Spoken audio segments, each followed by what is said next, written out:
근데 옆에 있는 사람 진짜 사랑하나요? 건성건성 대답하는 분도 계신 것 같고, 정말 우리 옆 사람을 사랑하는지 축복할 수 있는지 한번 깊게 생각해 볼 필요가 있지만, 교회 안에서는 여러분 생각하지 마세요. 생각하면 복잡해집니다. 고백하는 겁니다. 내가 옆에 있는 사람 오늘 잘못 자리에 앉았지만 그래도 주님의 이름으로 사랑하겠다. 내가 이 사람 축복할 수 없는 존재지만 그럼에도 불구하고 주님의 이름으로 축복하겠다고 여러분들이 다짐하는 겁니다. 이해가 되셨죠? 그럼 그런 마음을 담아서 우리 옆 사람에게 한번 이야기해 볼까요? 사랑하고 축복합니다. 사랑하고 축복합니다. 예, 수동적인 사람은 사랑하고 축복합니다만 하고요, 능동적인 사람은 안아주기도 합니다. 더 나아가서 뽀뽀를 해주는 사람도 있는데 그건 이제 점점 시간이 지나가면 익숙해질 수 있을 것 같아요. 오늘의 말씀을 이해하기 위해서는 우리가 18절부터 20절까지의 말씀을 읽었는데 원래 13절부터 말씀을 읽어야 합니다. 여러분 성경책 다 가지고 오셨죠? 정말 제가 바보 같은 질문을 하고 있잖아요. 교회 오는데 성경책을 가지고 왔냐고 물어보고 있어요. 물론 스마트폰에도 성경이 있을 테니까 한번 다 찾아보세요. 마태복음 16장 13절의 말씀, 13절의 말씀 우리가 한 목소리로 읽도록 하겠습니다. 예수께서 빌립보 가이사랴 지방에 이르러 제자들에게 물어 이르시되 사람들이 인자를 누구라 하느냐. 네, 여기 보면 재밌는 대목이 있습니다. 장소가 중요한데 여기 지금 예수님께서 제자들을 데리고 어디로 가셨다고 하고 있습니까? 빌립보라고 하는 지역인데 가이사라고 그랬어요. 가이사랴 빌립보라고 하는 곳으로 데리고 가셨다. 그런데 이런 일들이 있기 전에 어떤 일이 있었냐면 숙제입니다. 마태복음 16장 1절부터 12절까지의 말씀에 보니까 예수님께서 두 번을 실망하세요. 첫 번째 실망은 뭐냐면 세상 사람들과 종교 지도자들이 예수님을 인정하지 않는 것 때문에 실망을 하세요. 근데 여기까지는 괜찮습니다. 세상의 사람들은 예수님을 그리스도로 고백하지 못하는 사람들이기 때문에 그래도 마음에 받아들일 수 있었고, 또 유대인들 종교 지도자들조차도 자신을 인정하지 않는 것에 대해서 실망은 했지만 그렇게 많이 낙담하지는 않았어요. 그런데 정말 큰 실망은 무엇이냐면 예수님과 함께 동고동락하고 있는 제자들이 예수님을 완전하게 이해하지 못하고 예수님에 대해서 온전한 믿음의 고백을 드리지 못하는 것 때문에, 그 때문에 예수님께서 마음에 큰 실망이 되셨어요. 그러면서 13절이 시작되어지는 겁니다. 예수께서 빌립보 가이사랴 지방에 이르러. 그러면 이 빌립보 가이사랴라고 하는 지역은 어딜까? 우리 젊은이 교회에서 성지순례를 여러 번 다녀왔거든요. 그래서 성지순례를 다녀온 청년들은 아마 알 것입니다. 이곳은요 갈릴리 지역에서 북쪽으로 한 32km 정도 떨어져 있고요. 그리고 이스라엘을 이야기할 때 단에서부터 부엘샤바라고 하는 이야기를 하는데 그 단이라는 지역에 헐몬산이 있는 곳입니다. 물줄기가 내려와서 요단 강가를 이루게 되거든요. 그래서 이 헐몬산 아래쪽에 있는 곳이 바로 가이사랴 빌립보라고 하는 지역이에요. 근데 왜 예수님은 본인이 사역하셨던 갈릴리라고 하는 지역을 떠나서 가이사랴 빌립보라고 하는 곳으로 이동을 하셨을까? 그리고 두 가지의 핵심적인 질문을 던지세요. 본인이 오해받고 그리고 실망스러운 그 상황 가운데 갈릴리라고 하는 어떻게 보면 유리한, 그래도 갈릴리 지역에서는 예수님이 복음을 많이 증거하셨기 때문에 예수님이 어떤 분이신지를 많은 사람들이 알고 있는데, 그런데 이제 가이사랴 빌립보 지역이라고 하는 조금은 어색한 지역으로 이동을 하고 계십니다. 자, 그럼 이곳이 어떤 지역이냐면요, 바로 빌립이라고 하는 본분왕이 있었습니다. 지역의 모든 것들을 통치할 수 있는 권한을 가진 사람이 바로 이 가이사라고 하는 로마의 황제의 이름을 같이 따서 가이사랴 빌립보라고 하는 도시를 만들게 되었어요. 자, 그러면 이곳은 엄밀하게 따지면 예수님의 본토입니까? 아니면 적진입니까? 적진이라고 할 수 있겠죠. 익숙하지 않은 곳이에요. 저 같으면요 인정받고 싶었던 욕구 때문에 그 자리에 머무르면서 예수님이 제자들에게 던지는 질문을 던졌을 것 같은데, 오늘 성경 말씀을 읽지는 않았지만 13절의 말씀에 보니까 본인이 익숙하지 않은 곳, 제자들이 익숙하지 않은 곳으로 떠나서 가이사랴 빌립보 지방에서 두 가지의 질문을 던지고 있습니다. 첫 번째 질문은 뭐냐면 사람들이 도대체 나를 누구라고 하느냐. 같이 해볼까요? 사람들이 나를 누구라고 하느냐. 그랬더니 제자들이 이야기를 해요. 들었던 이야기를 합니다. 세례 요한이라고 하는 사람도 있습니다. 그리고 어떤 사람은 엘리야라고 합니다. 근데 더러는 그랬어요. 더러는 모든 사람들이 그렇진 않다는 거죠. 더러는 엘리야라고 하기도 하고 예레미야라고 하기도 하고 선지자라고 합니다. 그런데 예수님의 관심은 사람들이 나를 누구라 하느냐라고 하는 곳에는 사실은 별로 관심이 없었어요. 정말 관심이 있었던 질문은 뭐냐면 두 번째 질문이었는데 너희들은 그러면 도대체 나를 누구라고 하느냐. 사람들은 나를 누구라고 하느냐라고 하는 건 한번 물어보신 거예요. 주의를 환기시키는 질문을 하셨던 겁니다. 그러면 진짜 질문은 뭐냐면 그러면 너희들은 나를 누구라 하느냐. 왜 이 질문을 던지셨는지 이해가 되시죠? 왜냐하면 예수님이 두 번의 실망이 있었다고 그랬어요. 세상의 사람들과 그리고 종교 지도자들이 나를 완전하게 이해하지 못하는 것 때문에 실망하셨고, 근데 정말 큰 실망은 제자들마저도 예수님에 대해서 완전하게 믿음의 고백을 하지 못하는 것 때문에 실망하셨다. 첫 번째 질문을 던지고 정말 하고 싶었던 질문을 던지고 있습니다. 도대체 너희는 나를 누구라고 하느냐. 이때 누가 등장합니까?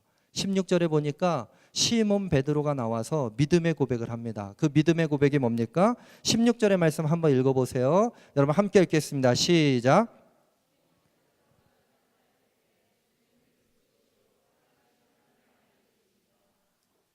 여러분 이런 생각을 해봤습니다. 베드로가 이걸 얼떨결에 이야기했을까? 아니면 늘 마음속에 품고 있었던 생각일까? 그래서 뭐 거수하기는 좀 그렇잖아요. 예, 여러분 베드로가요 얼떨결에 이런 대답을 했을까요? 아니면 준비된 마음으로 믿음의 고백을 드렸을까요? 생각하기 나름인데 저는 베드로가 준비된 사람이었다라고 하는 쪽에서 묵상을 하고 싶어요.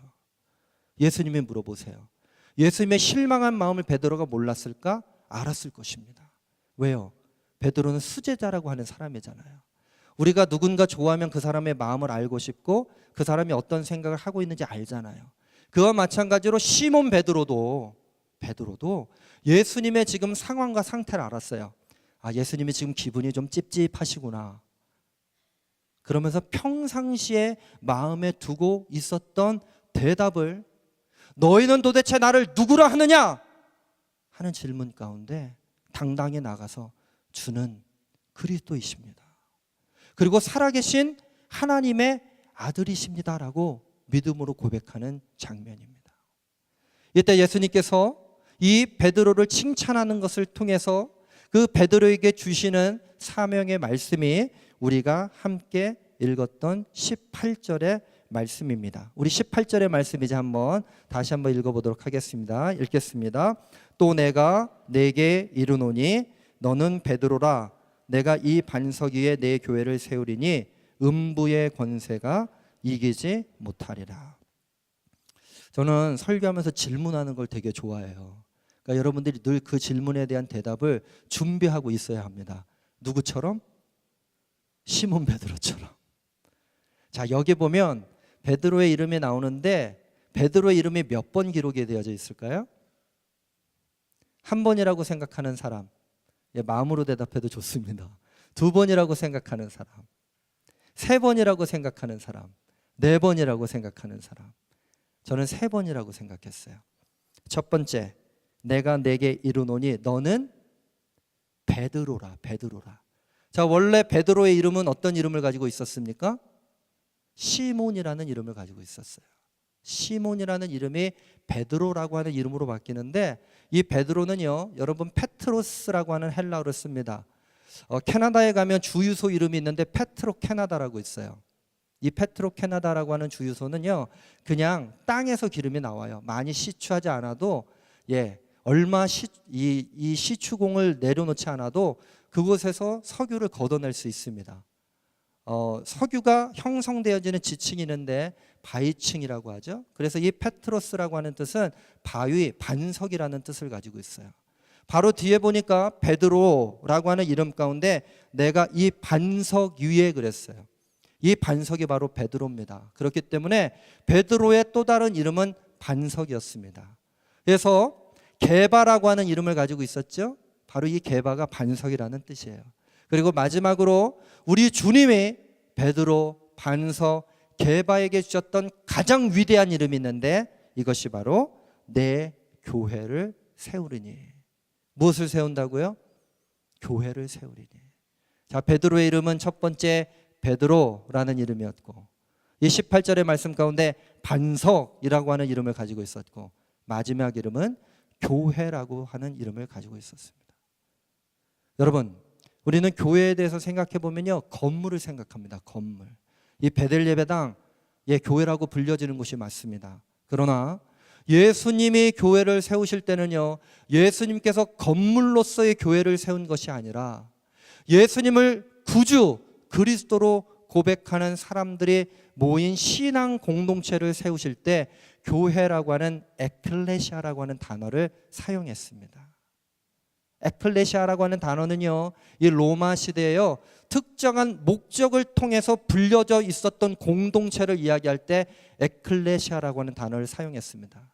로마 황제가 명령을 내서 로마의 군대를 모을 때 그렇게 모여진 공동체를 에클레시아라고도 불렀습니다. 교회라고만 부르지 않았어요. 이렇게 특수한 목적을 가지고 부르심을 받은 공동체, 그 공동체가 바로 에클레시아 교회였습니다. 주님이 베드로라 너는 반석이다, 그리고 이 반석에 내가 너를 교회로 세울 것이다 명령하는 것을 통해서 주는 그리스도시요 살아계신 하나님의 아들이십니다라고 하는 믿음의 고백을 드리는 사람들을 부르셨다고 하는 것을 잊지 않으시고, 베드로가 교회로 불려졌다고 하는 것을 우리는 이 말씀을 통해서 알 수 있게 됩니다. 그렇다고 한다면 나는 어떻습니까?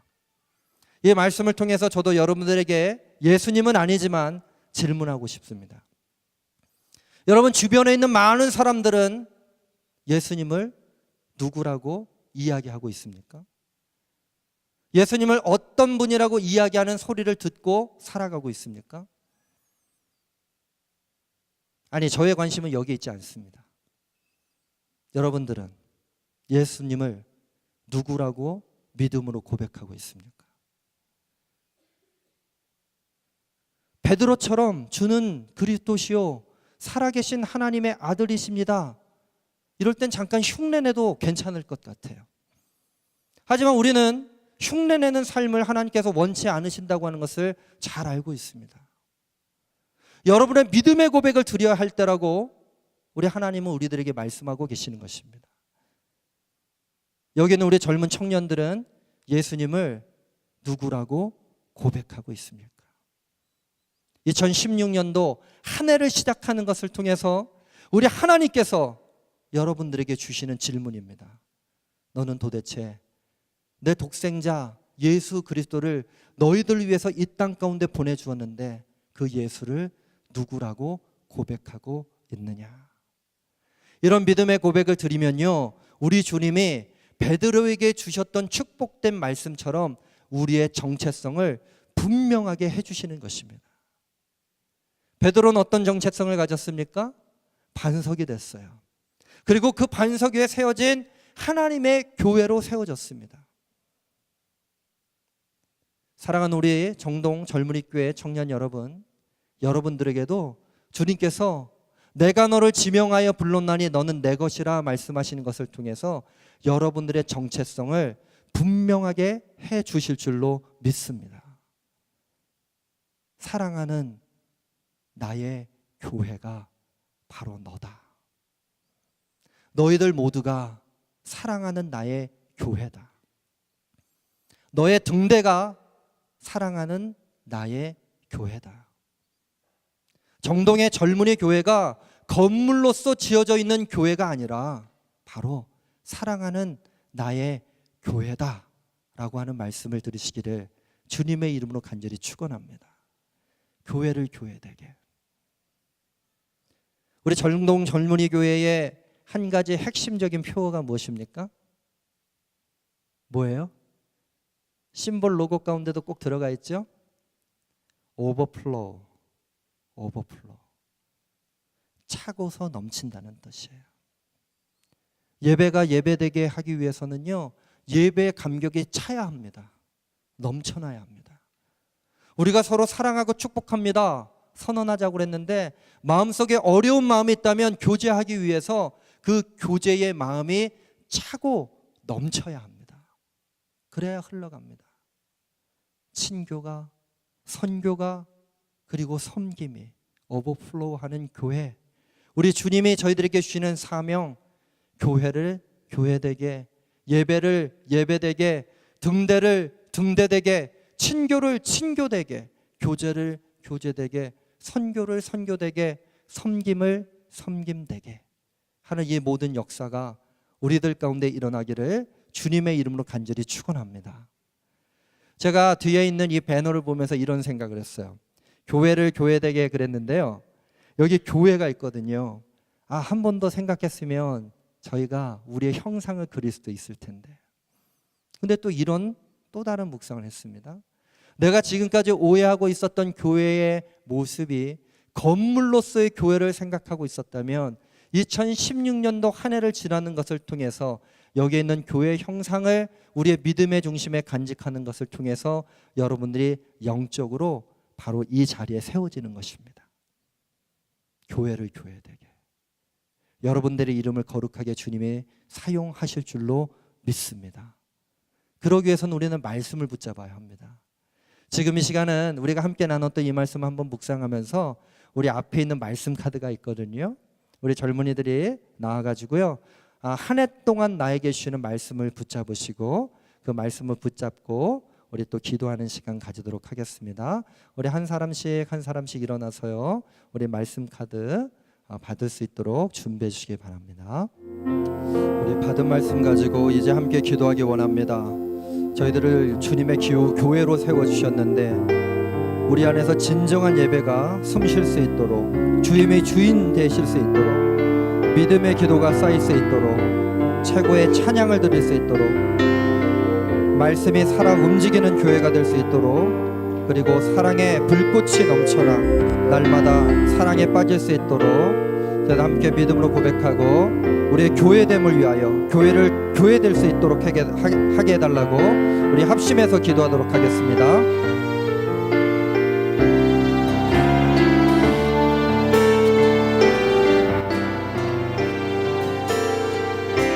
진정한 예배가 숨쉬는 교회, 주님이 주인 되시는 교회, 믿음의 기도가 쌓이는 교회, 최고의 찬양을 드리는 교회, 말씀이 살아 움직이는 교회, 성도의 사랑이 넘치는 교회, 섬김과 헌신이 기쁨이 되어 열매 맺는 아름다운 교회, 진정한 예배가 숨쉬는 교회, 진정한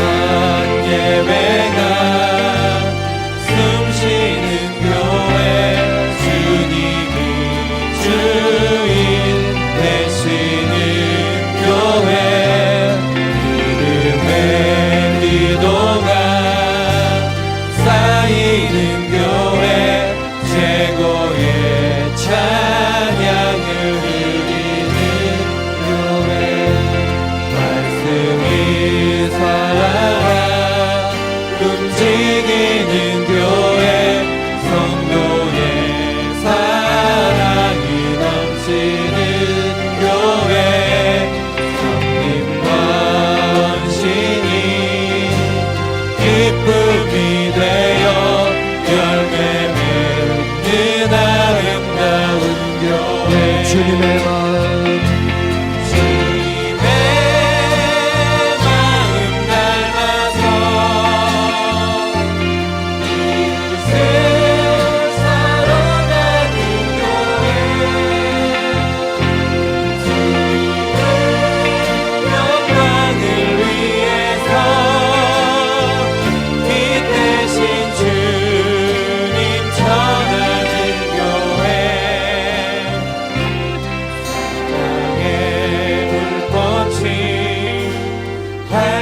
피어나 날마다 사랑에 빠지는 교회 주께서 사랑하는 우리 교회가 이런 교회 되게 하소서. 주님의 마음 닮아서 이웃을 사랑하는 교회 주님의 영광을 위해서 기 대신 주님 전하는 교회 사랑의 불꽃이 활짝 피어나 날마다 사랑에 빠지는 교회 주께서 사랑하는 우리 교회가 이런 교회 되게 하소서.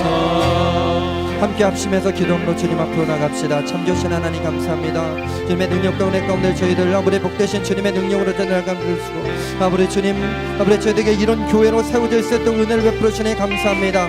아버지 주는 그리스도시여 살아계신 하나님의 아들이십니다 라고 믿음으로 고백했던 베드로의 고백처럼 아버지 저희들 주님은 저희들 구원하신 구원자이시며 아버지 저희에게 영생의 기쁨을 허락하신 약속의 아버지 그 모든 것들을 지켜주시는 구주가 되시며 아버지 저희에게 모든 것들에 아버지 치유자가 되시고 회복자가 되시고 우리 모든 문제 해결자가 되시며 저희들 삶을 다스리는 통치가 되어주심을 믿음으로 고백하는 감사하오니 성령 안에 주님 능력으로 나가게 하여 주시옵소서. 우리 주님을 예수 그리스도로 신하게 하심을 감사합니다. 아버지 주님이 나의 군단대가 되시옵는 시간 되심을 믿음으로 고백하시는 주님의 능력 가운데 나올 수 있도록 간절하오니 아버지 성령 하나님 함께 하여 주시고 아버지 만들어 달림의 권능으로 나올 수 있도록 간절합니다. 오 주님의 능력으로 나가게 하여 주시는 간절을 하시고 언제나 천천히 나올 수 있도록 만들어 간절하오니 하나님 저희를 보내시고 아버지 생명의 창조가 되시는 우리 동생에게 주님을 보내셔서 저희들 새로운 여름을 오늘 아버지 놀라시는 영광을 할 수 있도록 간절합니다. 언제나 주님의 생명을 건져주시고 오 성령 하나님께 내가 부르려고 간절합니다. 오 주님 함께 하여 주시옵소서. 마음 닮아서 믿음의 시온년 되시는 주의 영광이 주님의 마음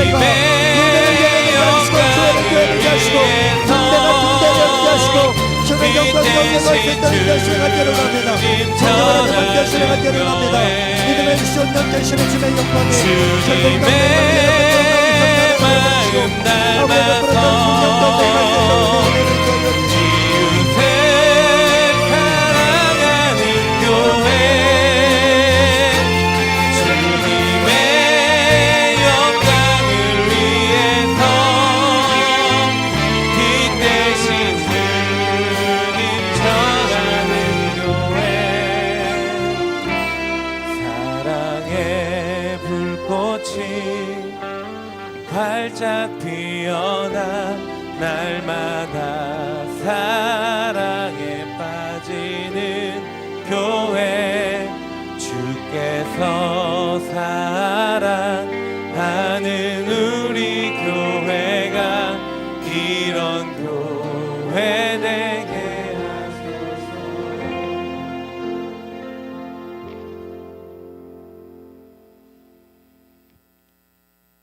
주님 감사합니다. 정동 젊은이 교회 지난 16년 동안 지켜주시고 여기까지 인도해 주신 우리 하나님의 능력과 은혜에 감사를 드립니다.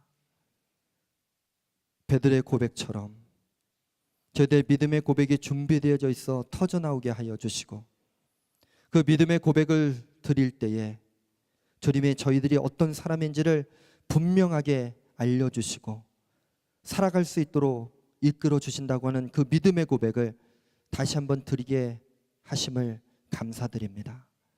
주님, 정동 젊은이 교회가 진정한 예배가 숨쉬는 교회 되게 하여 주시고 오직 주님만이 주인 되어 주시고 믿음의 기도가 쌓이게 하여 주시며 최고의 찬양을 되게 하시고 교제가 넘쳐나게 하시고 사랑의 불꽃이 활짝 피어나 날마다 그 사랑에 감격하며 살아가는 믿음의 공동체 되게 하여 주시옵소서.